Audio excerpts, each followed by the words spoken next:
everyone, I'm going to have a go at some blackberry brambles today. So I'm going to use a little bit of clean film in there as well. So we're going to create lots of lovely texture. And I am using my Cotman palette, a little bit of Saunders Waterford, which is about 5 by 7 inches. And I have got a few brushes that I use for my beginners, which are a round number 10, a round number 6 and a rigger. So I've drawn out a few blackberries. I've pretty much made them up. They come in any shape and size, so as long as it looks a little bit like a blackberry, you will be fine.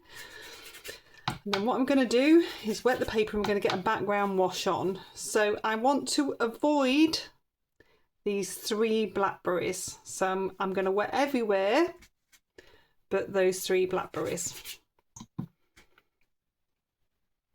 So because I'm using a round number 10, it should be pretty easy to get around. You could use a little bit of masking fluid to preserve the white of the paper, but I tend to try not to use masking fluid if I can help it, and I can get away with it today.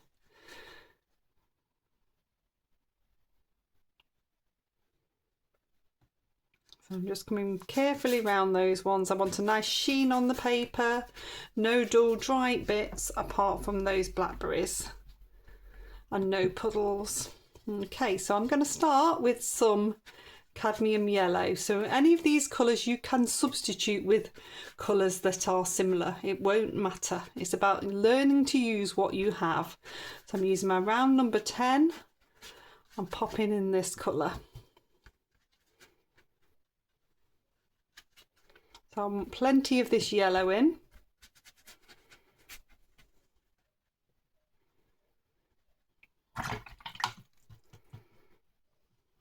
I'm going to come in with some cerulean blue. Cobalt blue would work. Any sort of phthalo blue would look very nice as well. I'm just using the blue that I have.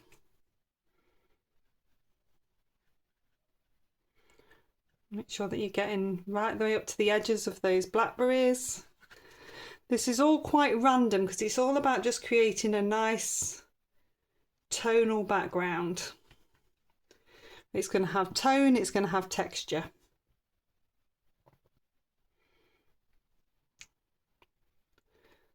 Bring this cerulean blue through here. You'll see that the blue is mixing with the yellow to make a green. So this now is a little bit of ultramarine blue. Again, I'm just using the blues that I have. So you can see I'm coming quite close to that blackberry now and letting it spread out a little bit.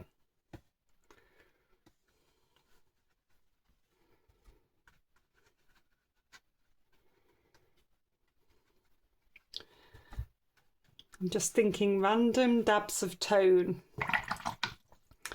Okay, so here I have some Purple Lake, which will make an excellent sort of background blackberry colour. If you haven't got Purple Lake, then just use a red and a blue or a pink and a blue to make a purple, or just use a different purple.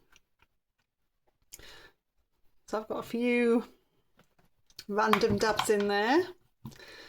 And then the last colour I'm going to come in with is a bit of sap green. So I can start to create some bits of leaves. What always happens is I draw something out and then it evolves and I haven't got that same drawing. Got something very different now. I'm going to take my rigger and take that into the sap green and just bring that through, so I'm starting to get that bramble effect. Want to do as much as you can whilst it's nice and loose and wet. I'm going to take some bits through as brambles.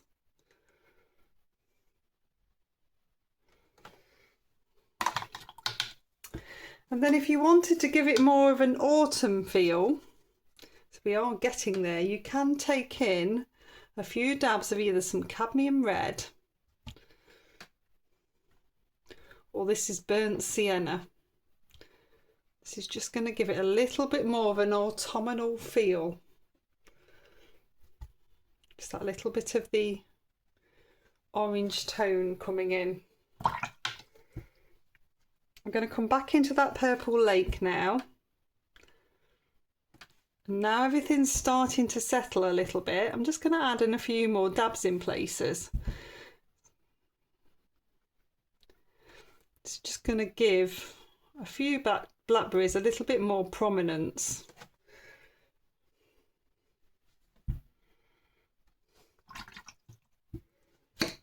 And then I'm going to take the clean film, bring this over and scrunch it.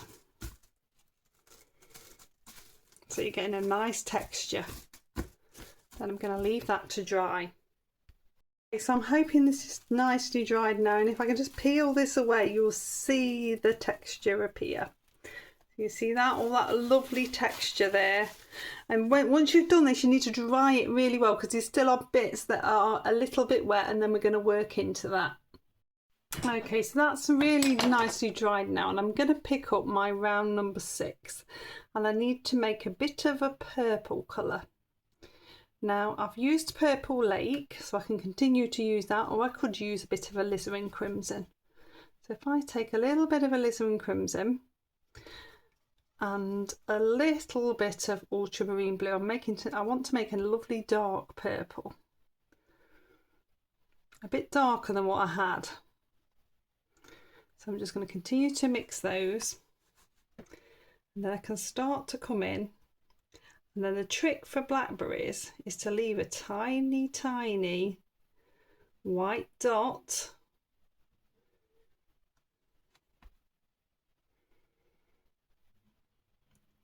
that's dry. So if you leave a few, you can see, I'm just going to build up. I'm going to build a few of these really darker ones. And then as they dry, I'll pop in a few lighter ones close by.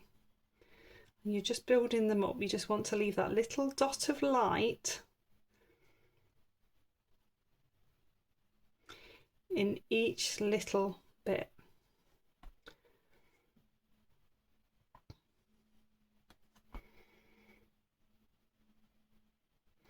It's really practicing your brush control skills again.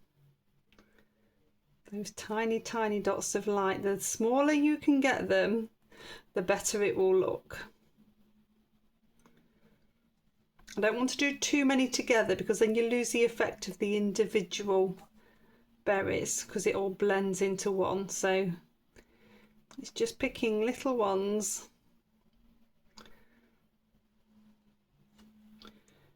And then what I will do next is take a little bit more alizarin crimson in, so we'll have a redder mix. Then I'll just dry those off. Okay, so with those nicely dry now, I've got a slightly redder mix.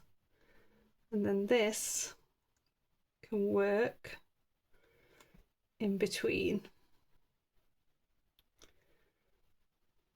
So you basically want to fill in all the gaps.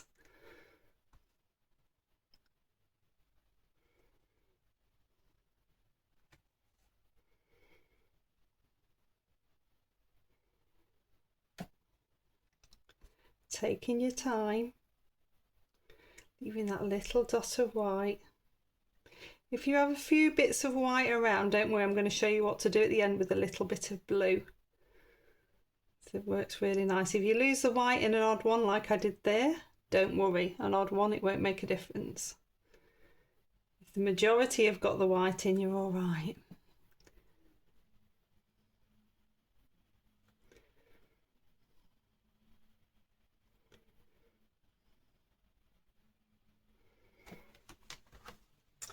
Okay, so they're looking really good. If I take my rigger, I'm going to run through with a little bit of sap green just to help to define that bramble again.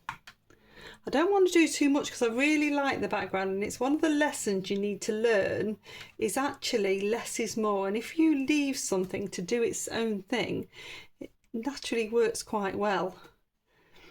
It's sometimes very hard as a beginner to see that and think you need to put lots and lots in, and you don't. I'm going to take a little bit coming this way.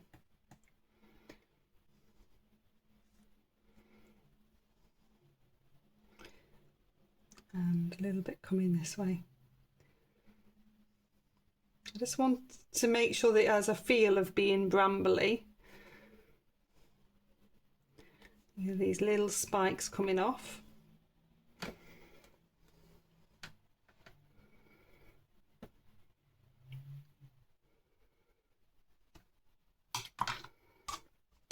And I'll pick up my round number 6 and go into the sap green as well. And I'm just going to bring in a couple of leaves. So I'm just painting those on. The leaves are already there really. I'm just re-emphasising in an area that I want them. Sometimes that area changes, sometimes it's exactly the same. I'm going to pick out those 2 leaves there. If you want anything to look darker, you can just take in a little bit. So if I take in a little bit of the ultramarine blue,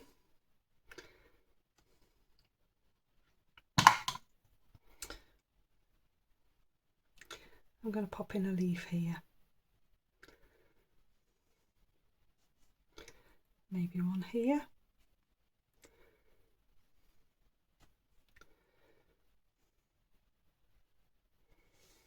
It's often quite nice to have one coming in from the outside edge of the page. Takes you off exploring off that edge of the page. Okay, I'm going to try that one off. Okay, so that's nicely dry. So the last thing I'm going to do is just pick up a little bit of the ultramarine blue and fill in any white gaps. So we've used the ultramarine blue in the mix anyway, so it works quite nicely just to fill in those little white gaps. Keeps the same tone and just brings those blackberries to look really solid. And then if I take my rigger with a bit more of that ultramarine and bring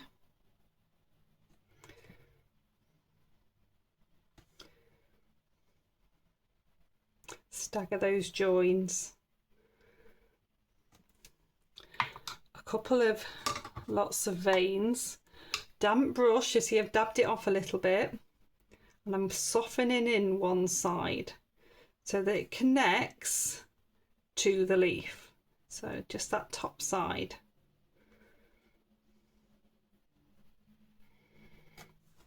Like that.